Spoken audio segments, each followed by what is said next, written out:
196페이지가 되겠습니다. 사도행전 6장 1절로 6절입니다.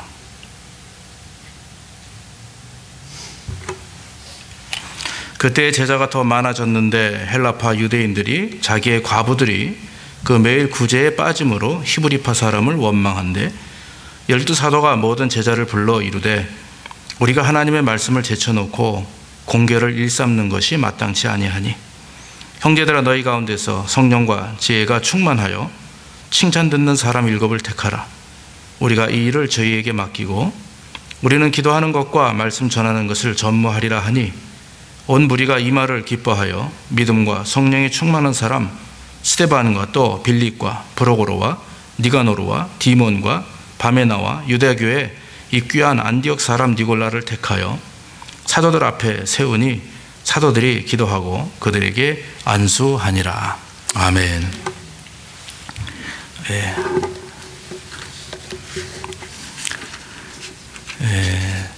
오늘 본문의 말씀을 통해서 위기를 축복으로 라고 하는 제목을 가지고 말씀을 드리기를 원합니다.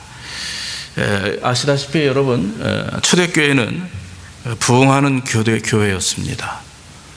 그래서 12명의 그 사도들을 중심으로 해서 또 오순절 다락방에서 함께 그 예수님의 부활을 체험하고 승천을 체험하고 또 성령의 임재를 경험한 그 성도들을 중심으로 해서 특히 그 예루살렘을 중심으로 한 모든 그 지역에 복음이 증거되기 시작을 했습니다. 그런데 교회가 참 많이 부흥했고 또 베드로의 설교에 3,000명이 회개하기도 하고 많은 역사가 일어났는데 외적인 성장은 굉장히 크게 일어났습니다. 그런데 이제 교회 안에 위기가 오기 시작을 합니다. 그 위기가 뭐냐면 이런 이제 내면적인 위기였다고 하는 거죠. 위기가 초대교회는 두 가지로 왔습니다. 첫째는 외적인 위기입니다. 모든 성도들이 행복을 꿈꾸고 신앙 공동체를 이루어 나갔는데 그 당시에 예수 그리스도의 십자가의 죽음과 부활을 경험한 그 사도들과 성도들에 의해서 계속해서 교회가 부흥하는 역사를 이루어냈는데 그들의 믿음 가운데 하나님의 임재하심이 넘치고 또 환난과 또 어려움이 엄습해도 그것을 이겨낼 수 있는 그런 믿음들을 다 갖게 되었다라고 하는 거죠. 여러분 아시다시피 이스라엘 백성들 특히 성도들은요 예수 믿는다는 한 가지 이유로 그들은 감옥에 갇힙니다. 환난을 당합니다. 또 원형 경기장에서 사자밥이 됩니다.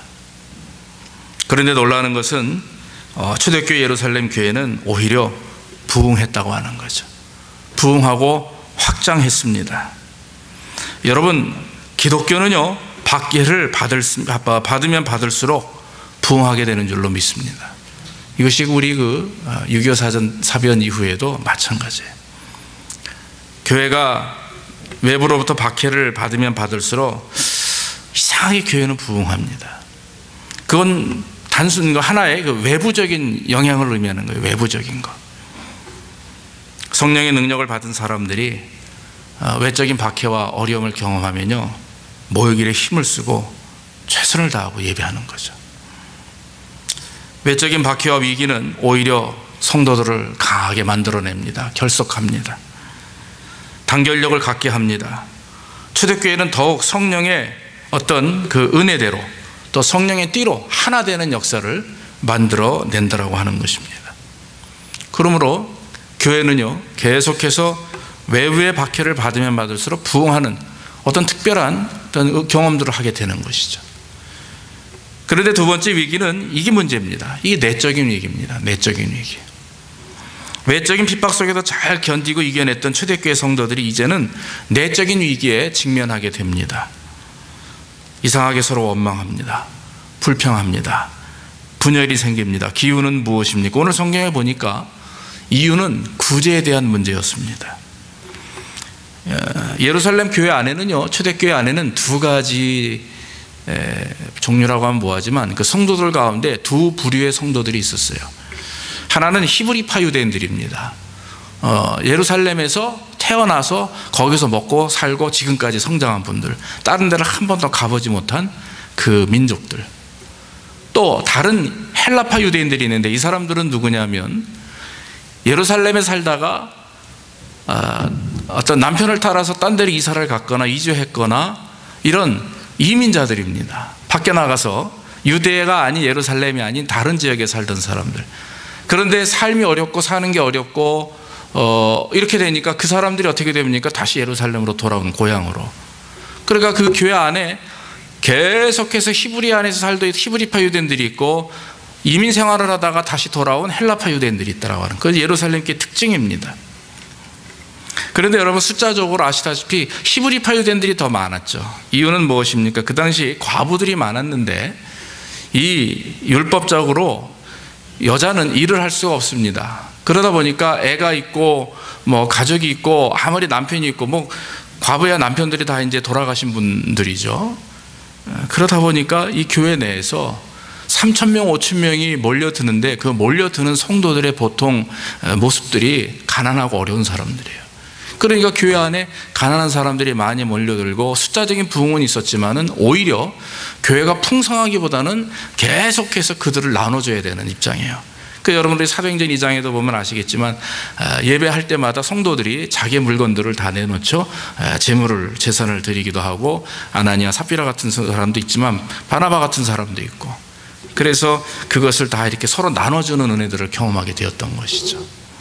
그런데 그 구제하는 일에 약간의 문제가 생겼습니다. 뭐냐면 이 헬라파 유대인들이 가만히 보니까 자기에게 구제비는 별로 오지 않아요.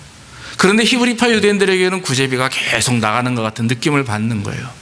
사실은 그렇지 않았습니다. 다 동일하게 했지만 워낙 히브리파 유대인들이 더 어려운 사람들이 많이 있다 보니까 헬라파 유대인들이 보기에 느끼기에 우리를 교회에서 차별하지 않나 그런 생각을 갖게 되었던 것이죠. 여러분 요즘에는 여성들이 사회적인 힘이 있어가지고요 지위도 있고 학벌도 있고 또 어디든지 커리어 우먼이라고 그러나요? 이렇게 많이 있잖아요. 그러나 옛날에는 전혀 여자분들이 힘을 쓸 수 없는 일할 수 없는 세대였기 때문에 참 어려움이 많았다라고 하는 것입니다.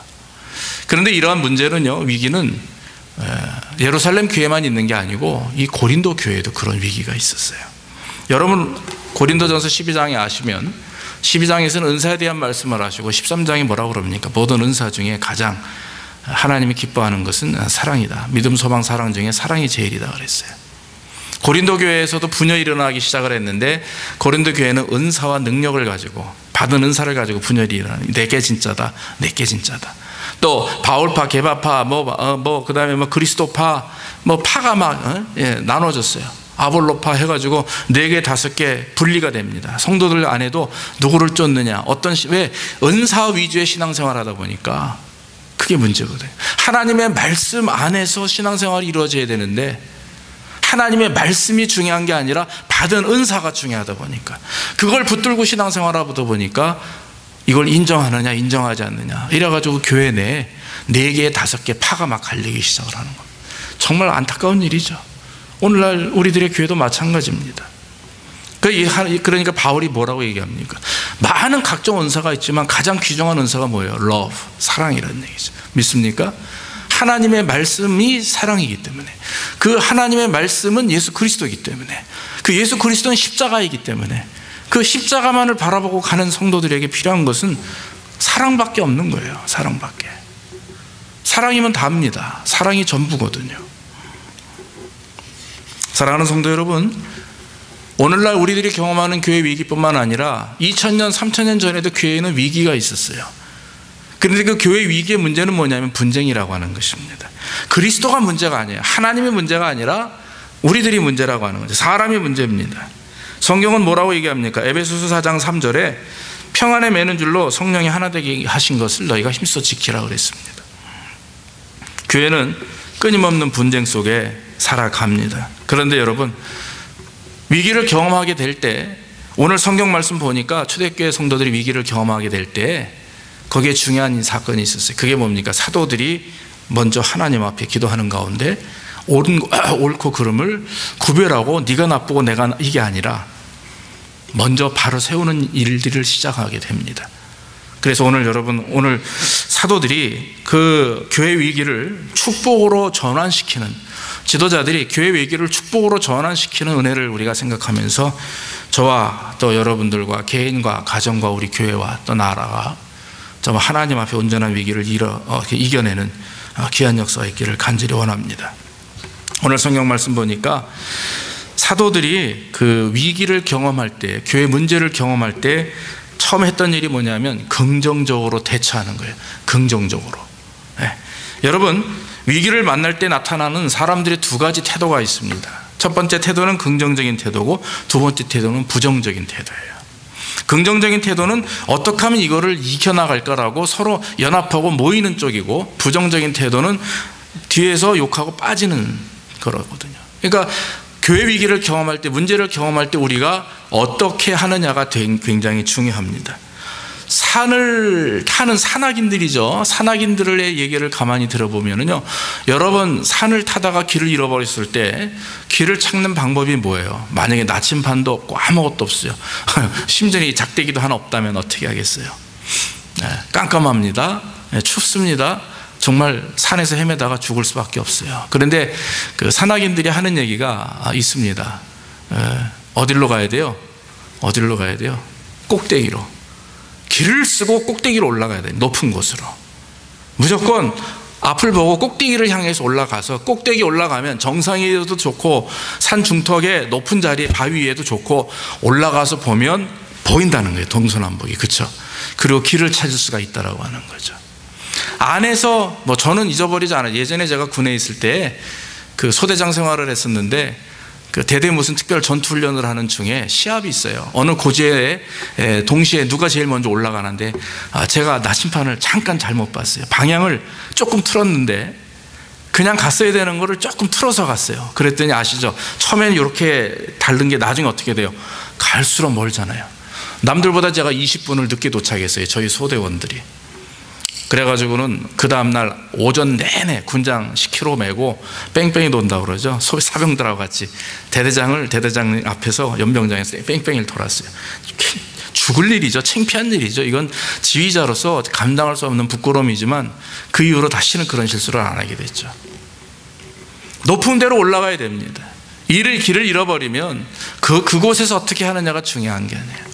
제가 이 말씀을 드리는 이유는, 여러분, 신앙인들이 삶의 위기를 경험하잖아요.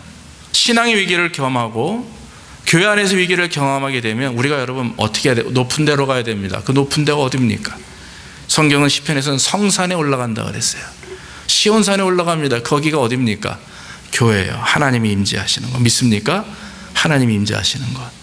만약에 여러분, 교회가 아닌 여러분들이 기도하는 처소, 가정, 기도하는 장소, 하나님과의 만남의 어떤 관계, 이거를 여러분 잘 맺기를 주의 이름으로 축원합니다. 신앙의 어려움을 경험하고 교회 어려움을 경험할 때 우리가 해야 될 일은요, 하나님 앞에 나오는 겁니다.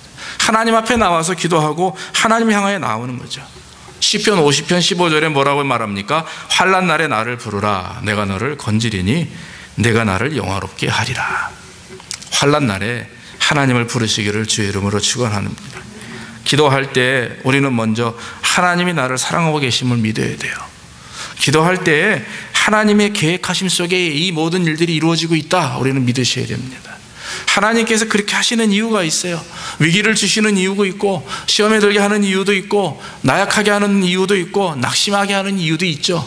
그것이 과연 어떤 이유인지는 모르지만 지금은 몰라요. 그러나 하나님 앞에 기도하며 간구할 때 하나님은 깨닫는 은혜를 주시고 축복을 주시고, 따라합시다. 하나님은 살아계시다. 예, God is alive. 하나님은 살아계시다. 살아계신 하나님이 우리와 함께하기 때문에 우리는 그것만 믿고 가면 되는 겁니다. 믿습니까? 그렇기 때문에 저와 여러분들이 위기를 경험하고 어려움을 경험할 때 하나님께 나아가는 거죠. 하나님께서는 성도들을 연단하고 나선 분명히 정금과 같이 변화되어서 나올 것이다 말씀하셨어요. 여러분, 금을 왜 계속 가열해서 연단을 지킵니까? 정금을 만들기 위해서요. 이 얘기는 여러분 눈이 들어서 우리가 아는 얘기지만 성경에 뭐라고 그래요? 사도 바울이 말하는 것처럼 내가 우겨쌈을 당하여도 쌓이지 않게 하시는 하나님의 은혜를 사모하는 마음, 그것이 오늘날 우리에게 필요한 줄로 믿습니다. 그러므로 하나님을 믿고 하나님을 사랑하는 저와 여러분들 되기를 주의 이름으로 축원합니다. 또 사랑하는 성도, 오늘 초대교회 교회가 위기를 경험할 때 사도들이 한 행동 중에 가장 훌륭한 행동이 있는데, 그게 뭐냐면 우선순위를 결정했다라고 하는 우선순위. 2절에 보니까 뭐라 그래요? 2절에 12사도가 모든 제자들을 불러 이르되 우리가 하나님의 말씀을 제쳐놓고 공계를 일삼는 것이 마땅치 아니하다. 성도들이 교회에 모여들어서 좋기는 해요. 부흥이 막 됩니다. 우리 주변에도 그런 교회들 많이 있죠. 2, 3년 안에 막 부흥이 됩니다. 그런데 문제는 기본적으로 틀이 잡혀져 있지 않으면, 예배나 이런 봉사가 기본적으로 다져지거나 서 있지 않으면 문제가 되는 거거든요. 초대교회 갑자기 한 번에 막 수천 명씩 사람이 몰려옵니다. 지난달 다르고 이번 달 다르고 작년 다르고 올해 달라요. 마구 몰려오니까, 그런데 몰려오면서 그것이 행정적으로나 조직적으로 잘 갖춰져서 나가면 좋은데 12사도들이 예루살렘 교회를 하나 감당하기 어려울 정도예요. 그런데 아까 말씀드렸다시피 가난한 사람들이 많이 옵니다. 그러다 보니까 성경에 뭐라고 얘기합니까? 사도들이 하는 얘기가, 우리가 하나님의 말씀을 제쳐놓고 공계를 일삼는 것이 마땅치 아니하다 그랬어요. 공계가 뭡니까? 밥해서 나눠주는 걸 말하는 거거든요. 목회자가 해야 될 일은 하나님의 말씀을 증거하는 일이고 기도하는 일입니다. 믿습니까? 교회가 가장 해야 될 가장 중심적인 일이 무엇입니까? 선교하는 거, 구제하는 게 교회의 중심 핵심이 아니에요. 교회의 핵심은 무엇입니까? 예배입니다. 할렐루야. 예배입니다. 기도하는 것과 말씀을 증거하는 것과 말씀을 받아들이고 말씀대로 살려고 노력하는, 즉 예배가 세워질 때 그때 거기에 선교 구제가 이루어지는 것이지, 예배가 세워지지 않은 상태에서 선교와 구제가 이루어지지 않는다라고 하는 거죠. 사람들이 많이 몰려들다 보니까, 구제해야만 되다 보니까 사도들이 잠깐 해야 될 일을 왜 안 했겠어요? 했겠죠. 열심히 했습니다. 그러나 거기에 너무 많은 시간을 뺏기다 보니까 기도하는 일이 소홀해지는 거예요. 말씀을 증거하고 말씀을 준비하는 일에 너무 많이 시간을 뺏기다 보니까, 사람 만나는 거에 치중하다 보니까 말씀 준비하고 목회자가 하나님과 온전한 영성관계를 맺는 것을 자꾸 놓치게 되는 거죠.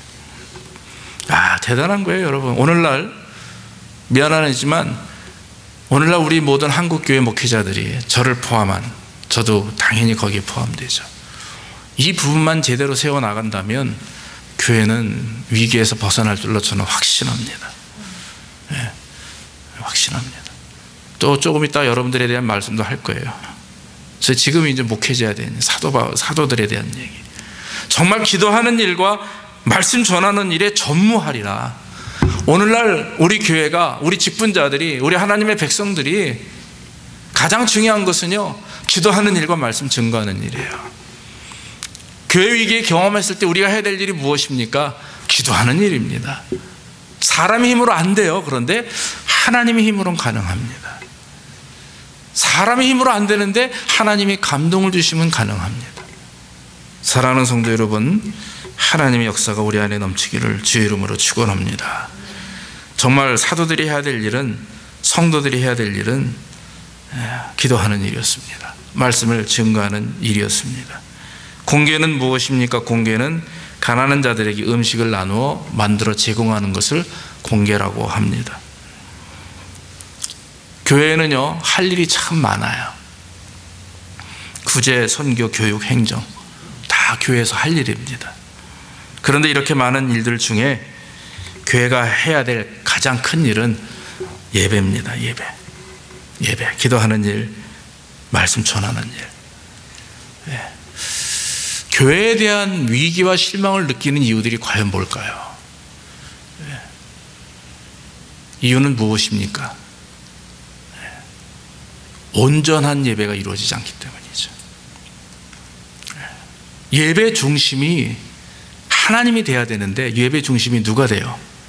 내가 돼요. 내가. 예배는 드리기 위해서 이 자리에 여러분들 오신 거지 받으려고 온 게 아닙니다. Worship is serving이에요.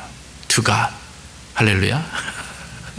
예배는요, 하나님께 드리는 것입니다. 예배가 무엇인가 내가 갖기 위해서 오는 게 아니라고 하는 거죠. 오늘날 교회의 문제가 바로 그겁니다. 오늘날 초대교회 그 당시의 문제도 그거였습니다. 예배가 우선이 아니라 구제가 우선이 되면 안 돼요. 예배가 우선이 아니라 선교가 우선이 되면 안 됩니다. 선교사님들이 어떻게 들으실지 모르겠지만 선교사님들하고 개인적으로 얘기를 해보시면요, 선교사님들도 예배가 우선이라고 얘기하세요. 선교지에 나가서 성도들을 그 지역 사람들을 예배자로 세우는 게 선교사의 할 일이지 쫓아가서 구제하는 걸로 되는 거 아니거든요. 그렇잖아요. 주다 보면 하염없습니다. 10번 주다가 한 번 안 주잖아요. 안 준다고 난리친다고요. 그렇기 때문에 세워야 되는 거죠. 우리 교회도 마찬가지다. 앞으로 우리 교회도요, 예배자로 세워져야지 이제는 교회가 쫓아가는 시대가 아닙니다. 이제는 와야 되는 거예요. 믿습니까? 제가 여러분 여기 안쪽에 전원 한국교회 전환기 해가지고 어느 신문을, 제가 크리스찬 신문을 보다가 잠깐 이제 카피해서 올려놓은 거예요. 이제는 흩어지는 겁니다. 성도들은 흩어져야 되는 거고요. 교회 우리 성도님들은 흩어지셔야 되는 것이고, 밖에 있는 성도님들은 안으로 와야 되는 거예요. 여러분, 초대교회 왜 문제가 생겼습니까? 초대교회 문제가 생긴 이유는 우선순위가 잘못돼서 그래요. 사도들이 말씀을 전하는 것과 기도하는 것에 중점을 뒀어야 됐고, 그 공결을 일삼는 것은 성도들이 해야만 되는 거였었어요. 자기들이 팀워크를 짜서 잘 해야만 되는데 이게 뒤죽박죽이 되다 보니까 결국엔 교회 안에 문제가 생긴 것입니다. 사랑하는 성도 여러분, 하나님께서 우리에게 가장 원하시는 것이, 요구하는 것이 무엇인지 아십니까? 그것은 바로 하나님의 말씀이 항상 우리의 삶과 우리의 교회와 우리의 가정의 중심이 되는 거예요. 하나님이 중심이 되는 것, 하나님의 말씀이 중심이 될 때 거기에 역사가 일어나는 것입니다. 교회가 성장하고 든든히 서는 기초는 기도와 말씀입니다. 말씀이 잘 준비되고 기도가 뒷받침될 때에 교회가 또 성도들이 영적 성장을 이루게 되는 것입니다. 행정이 중요합니다. 조직도 중요합니다. 비전도 중요하고 계획도 중요합니다. 구제도 중요합니다. 모든 것이 다 중요합니다. 그러나 그 중에 가장 중요한 것은 각 성도들이 하나님의 말씀 안에 세워져야 되는 거죠. 하나님과 깊은 영적 교제를 통해서 풍성하게 말씀이 그 안에 채워지고 우리가 세워질 때 거기에서 열매가 일어나는 것이고, 그 열매를 통해서 섬기는 거예요. 할렐루야. 그 열매를 통해서 섬길 때 그것이 아름다운 섬김이 되지, 열매 없는 섬김은요 결국 사람에게 실망을 주고 상처를 주게 되는 것입니다. 사도들은 문제가 생겼을 때 즉시 본연의 자세로 돌아갔습니다. 여러분, 교회 위기가 생겼을 때 목사가 해야 될 일이 무엇입니까? 자리 지키고 기도하는 것입니다. 온전한 예배를 하나님께 올리기를 위해서 노력하는 거예요. 믿습니까? 성도들이 위기에 경험했을 때 해야 될 일이 뭐예요? 성도로서의 본분을 다하는 거예요. 성도로서 한 교회 지체로서 역할을 다하는 것입니다. 그 역할은 무엇입니까? 하나님을 사랑하고 성도를 사랑하는 거예요. 하나님이 우리에게 주신 은혜가 있어요. 지금 여러분들에게 가지고 계신 다 은혜가 있습니다. 이 자리에 참석하지 못하면 딱 보세요. 주변을 너무 많이 비어 있어요. 지금 우리 목사님 앞에 제가 좀 막 우리 미국 교단에 오신 목사님한테 미안할 정도입니다. 저분 오셨을 땐 40명 가까이 모였었거든요. 자, 이런 문제가 있습니다. 아시죠? 다 우리가 얘기하지 않아도. 해야 될 일이 무엇입니까? 본분을 지키는 거예요. 자리를 지키는 겁니다. 하나님이 기뻐하시는 것은 그것을 지키는 거예요. 세 번째로, 사도들이 우선순위를 잘 파악해서 기도하는 것과 말씀 전하는 일에 전무하면서 한 가지 더한 게 있습니다. 일꾼을 세우는 일입니다. 저는 일꾼을 세운다고 하는 것이 어떤 사람을 세우느냐라고 하는 세움에 중요한 게 아니라, 그 사람이 중요한 게 아니라 사도들이 그렇게 일을 분담할 팀 사역을 할 수 있다라고 하는 게 저는 굉장히 놀라워요. 그 시대에 팀 사역이라고 하는 거죠. 그러니까 그 얘기 뭐냐면, 그동안은 사도들이 어떤 영적 권한을 가지고 다 지배했는데 이제는 교회가 그래서는 안 된다고 하는 거죠. 성도들이 많아지니까. 예수님과 12제자였기 때문에 예수님은 12제자만을 데리고 사역을 하셨기 때문에, 근데 12제자 중에서도 예수님은 너는 첫 번째 그룹, 베드로와 야고보와 요한은 너는 둘째 그룹, 너는 셋째 그룹, 보이지 않는 그룹이 나눠졌고요. 그 중에 가룟 유다는 이 돈을 계산하게 됐고, 마태는 이 누가하고 마태 같은, 누가는 의사였고 마태는 이 세리였잖아요. 그러니까 아주 글을 쓰는, 그걸 잘하는 사람들이니까 그때마다 주님은 12사도를 데리고 잘 이렇게 운영을 했어요. 그게 이제 느낀 거죠. 그래서 사도들이 그 사람들을 이제 나누기 시작하는 거예요. 분업화하는 거예요. 분업화. 7 집사를 세워서 각 파트별로 그분들이 리더가 되게 하고 그분들을 통해서 교회를 이루어 나가게 하는 일들을 감당하게 되는 것이죠.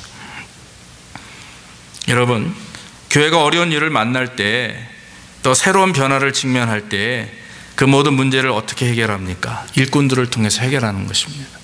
교회 위기를 경험할 때 담임 목회자의 역할도 중요합니다만, 담임 목회자는 기도하고 말씀 증거하는 일에 최선을 다하고요, 성도님들은 오히려 일꾼들과 함께 더 서로 사랑하며 연합하는 그런 관계를 가질 때 교회 문제는 해결되는 것입니다. 목회는 목회자가 혼자 하는 게 아니죠. 성도들과 함께 하는 것입니다. 아무리 유능한 사람이라 할지라도 세상적인 어떤 지혜와 지식을 가지고는 해결할 수 없어요. 하나님의 은혜와 하나님의 사랑 안에서 이루어지는 거죠. 여러분, 좋은 일꾼이 어떠한 사람입니까? 오늘 성경 말씀 3절에 보니까 사도 바울이 사도들이 이렇게 얘기합니다. 형제들아, 너희 가운데 성령과 지혜가 충만하여 칭찬 듣는 사람 7을 택하라 그랬어요. 7명이면 충분하다 했기 때문에 했고, 왜 7을 썼느냐, 어떤 신학자의 얘기하기로 7이 완전 숫자이기 때문에, 그래서 사도들도 교회가 완전한 하나님의 나라로 성장하는 걸 원하는 마음으로 7명을 선택했다 그러더라고요. 그럴 수 있죠. 7명을 선택을 했습니다. 그 교인, 예루살렘 교회 성도가 얼마나 되는지 모르겠지만 수없이 많은 사람들이 몰려들었으니까 7명을 세워서 그들에게 은혜를, 하나님의 받은 은혜를 경험하고 그들에게 증거하게 하는데, 그런데 여러분, 그 일꾼들이 어떤 사람이 되어야 되느냐, 직분자들이 어떤 사람이 되어야 되느냐, 성령 충만한 사람이 되어야 돼요. 성령 충만이란 건 뭡니까? 성령의 온전한 다스림을 받는 것을 말합니다. 믿습니까? 성령 충만은 하나님의 뜻을 제대로 찾는 사람입니다. 성령 충만은 하나님의 뜻이라면 100% 순종하는 사람입니다. 그런 사람들이 성령 충만한 사람이에요. 성령 충만하니까 열매를 이루어내게 되고, 그 열매를 통해서 사람을 사랑하고 하나님을 사랑하니까 거기에 역사가 이루어지게 되는 것입니다. 교회 일꾼을 세우는 데는 세상 기준과는 달라요. 오늘날 교회가 일꾼을 세우는 데 있어서 그 사람의 직업을 보고 얼마를 헌금하는가, 건강이 어떤가, 환경이 어떤가, 이런 걸 가지고 먼저 따진다고 하는 것은 사실은 잘못된 거죠. 가장 중요한 것은 그게 아닙니다. 가장 중요한 것은 그분이 얼마나 하나님 앞에 서 있으며 얼마나 교회를 위해서 또 하나님을 사랑하며 성도를 사랑할 수 있는 준비된 자인가가 더 중요한 줄로 믿습니다. 그런데 7 집사님들은 그런 분들이 세워졌다라고 하는 거죠. 성령의 지배를 받지 않는다면 그 사람이 아무리 좋은 경험을 가지고 부유한 자라 할지라도 그 사람은 하나님 앞에 온전한 사람이 못 돼요. 교만한 자가 되기 때문에 세움을 받을 수가 없습니다. 그러나 성령 충만하고 성령의 지배를 받으면 그 사람이 가지고 있는 세상적인 것이 전혀 문제가 되지 않아요. 중요한 것은 그 영혼이, 그분이 얼마나 하나님 앞에 서 있느냐, 그것을 통해서 교회와 성도들에게 얼마만큼의 영향력을, 좋은 은혜로운 영향력을 드러낼 수가 있느냐, 우리 자신을 한번 돌이켜보기를 주의 이름으로 축원합니다. 또 한 가지는 지혜로운 사람이었습니다. 지혜로운 사람은 믿음이 있고 열정도 있고 마음도 순수하고, 그런데 이상하게 가는 곳마다 문제를 일으키는 사람들이 있어요. 무엇이 문제입니까? 믿음이 문제입니까? 그들의 열정이 문제입니까? 순수한 마음이 문제입니까? 아닙니다. 지혜가 부족해서 그런 거죠. 지혜가 부족해서. 세상 지혜가 아니라 하나님이 주시는 신령한 지혜, 하나님이 주시는 사랑의 지혜를 가지고 있을 때 그분들이 잘 섬기고 관리할 수 있는 거죠. 성도와 하나님께서 신령한 은혜를 주시면 교회 안에서 성도 가운데 화평을 이루고 은혜를 경험하게 되는 것입니다. 지혜로운 사람은 함께 일해보면 알아요. 지혜로운지 아니면 지혜롭지 못한지. 지혜로운 사람은 모임을 거룩하게 하고 덕을 세웁니다. 남을 높입니다. 그리고 그 모임을 화평하게 만듭니다. 그것이 지혜로운 사람입니다. 특별히 사랑방 순장님들이 그런 지혜로운 자가 되어야 될 줄로 믿습니다. 그래서 하나님 앞에 영광을 돌리며 지혜롭게 성도들을 다 사랑하고 이해하고 또 보다듬고 하나님의 나라에까지 우리가 같이 갈 수 있는 은혜가 있어야 되는 겁니다. 마지막으로 칭찬받는 사람입니다. 주변 모든 사람들에게 칭찬받는 사람입니다. 칭찬에는 여러 종류가 있죠. 그 말은 무엇입니까? 어린아이에게 할 칭찬이 있고요, 초신자에게 할 칭찬이 있고, 성도들에게, 성숙한 사람들에게 할 칭찬이 있어요. 안수 집사님에게 교회 왔다고 해서 아유 우리 집사 오늘 교회 오셨네 이러면 안 되죠. 초신자들이 교회를 자주 빠지시는 분 오면 아유 고맙습니다 해도 돼요. 어린아이가 뭘 줬는데 고맙습니다 하면은 아유 잘했다 하는데, 예? 나이 든 분이 고맙습니다 했는데 아이고 잘했어요 할 수 없다는 거죠. 그 얘기는 뭘 말하냐면, 칭찬에 대한 어떤 상대방을 향해서 우리가 할 말이 있고 하지 못할 말이 있다라고 하는 거죠. 칭찬도 지나치게 되면 그것은 이상하게 되고요, 사랑도 지나치게 되면 간섭이 된다고 하죠. 그러나 여러분, 그리스도의 사랑을 가지고 그리스도의 마음으로 상대를 대하면 거기에 역사가 일어납니다.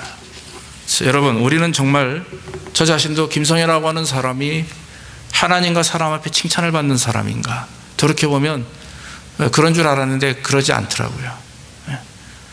또 여러분들은 어떠세요? 하나님 앞에 우리가 진짜 칭찬받는 사람입니까? 아니면 사람들이 나를 지금 칭찬하고 있습니까? 아니면 헐뜯고 있습니까?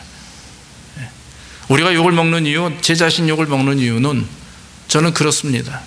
제가 부족하기 때문이라고 저는 생각을 합니다. 사랑하는 성도 여러분, 저와 여러분들이 이 하나님 안에서 위기를 경험할 때 이길 수 있는 것은요, 내가 가지고 있는 이 신앙의 인격이 굉장히 중요하다고 믿는 거죠. 신앙의 인격. 영성이 좋고 전문성이 있고 물질이 풍요롭고 세상 지식이 높다 해서 그 사람이 인격적 신앙을 가지고 있는 것은 사실 아닙니다.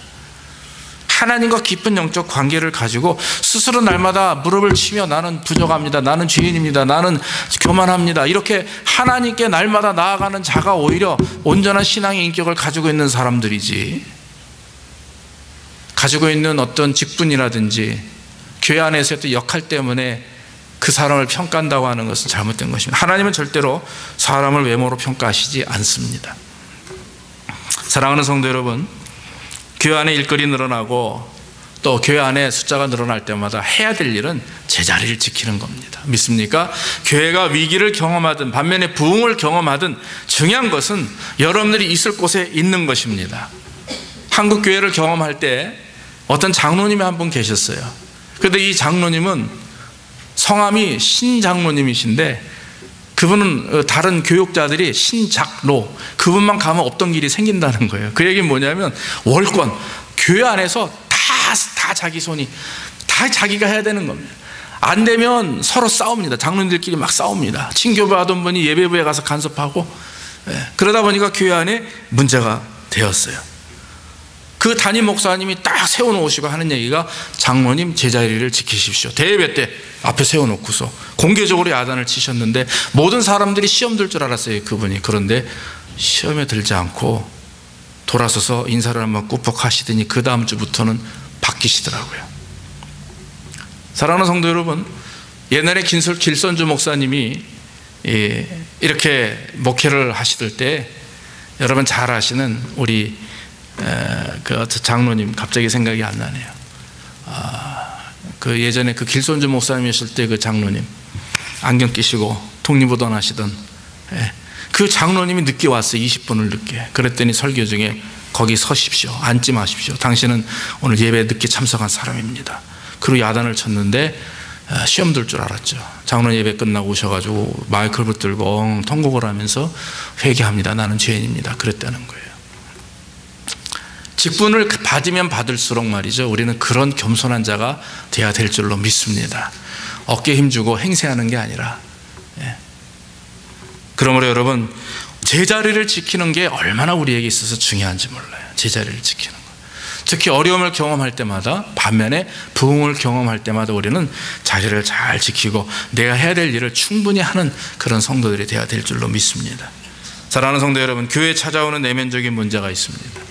교회에 찾아오는 외면적인 문제도 있습니다.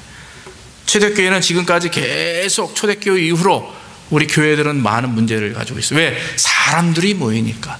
아직 변화되지 못한, 아직 하나님 앞에 거듭나지 못한, 또 변화되었어도 온전히 하나님의 뜻대로 살지 못하는 우리들이 모인 곳이기 때문에 교회는 당연히 문제가 있습니다. 교회가 하나님의 나라와에 임하는 교회, 어느 목사님 그래요. 어느 교회가 좋은 교회입니까? 그럼 죽어라 그랬대요. 죽어라. 세상에는 없으니까 죽어서 천국 가면 좋은 교회 있지 현재는 없다. 그런 얘기를 했다고 하는 거죠. 예, 저는 동감합니다. 교회는 온전한 교회가 없습니다. 하나님의 살아계신 교회는 있어도 성도들과 하나님이 연합되어서 온전하게 하나님의 뜻 가운데 이렇게 만들어진 결정된 교회는 없어요. 계속 만들어가는 것이고 그 교회는 저 하늘나라에 있는 것입니다. 그렇기 때문에 우리는 감수해야 될 부분이 많이 있어요. 이해해야 될 부분이 많이 있습니다. 세워나가야 될 부분들이 많이 있습니다. 어떤 것이 우선적으로 세워야 될지 아닌지를 먼저 우리는 구별할 줄 알아야 돼요. 여기 계신 저와 여러분들 정말 하나님 앞에 온전히 세워지고 구별하시기를 주의 이름으로 축원합니다. 제자리를 잘 지키시길 바랍니다. 그래서 하나님이 기뻐하는 교회로, 하나님이 기뻐하는 성도로 세움을 입을 때 거기에 진정한 역사가 있고 저와 여러분들이 경험하는 위기들을 잘 이겨내게 될 줄로 믿습니다. 기도하겠습니다. 사랑의 아버지 하나님 감사합니다. 오늘도 부정한 종을 통해서 하나님의 말씀을 증거할 수 있도록 인도하시니 감사하고, 오늘 예루살렘의 초대교회가 위기에 직면합니다. 외형적인 위기가 아니고 외부적인 위기가 아니고 내면적인 위기였습니다. 구제에 대한 문제였습니다. 성도 간에 연합하지 못하고 분쟁하는 문제였습니다. 그러나 주님, 하나님께서는 그들에게 지혜를 주시고 사도들에게 특별히 성령 충만함으로 인도하셔서 기도하는 것과 말씀 전하는 일을 먼저 하게 하시고 그 다음에 직분자들을 세워서 교회를 감당하며 그런 모든 봉사와 헌신과 교육의 일을 감당할 수 있도록 허락한 것을 믿습니다. 우리 아틀란타 제자교회 하나님 아십니다. 축복하시고 인도해 주옵소서. 불쌍히 여겨주시고 하나님께서 우선순위를 먼저 찾는 교회가 되게 하시고 제자리를 지킴으로 직분을 감당하여 사랑하며 사명 감당할 수 있는 우리 성도들과 제가 될 수 있도록 주여 인도해 주시옵소서. 모든 말씀 예수님의 이름으로 기도하옵나이다. 아멘.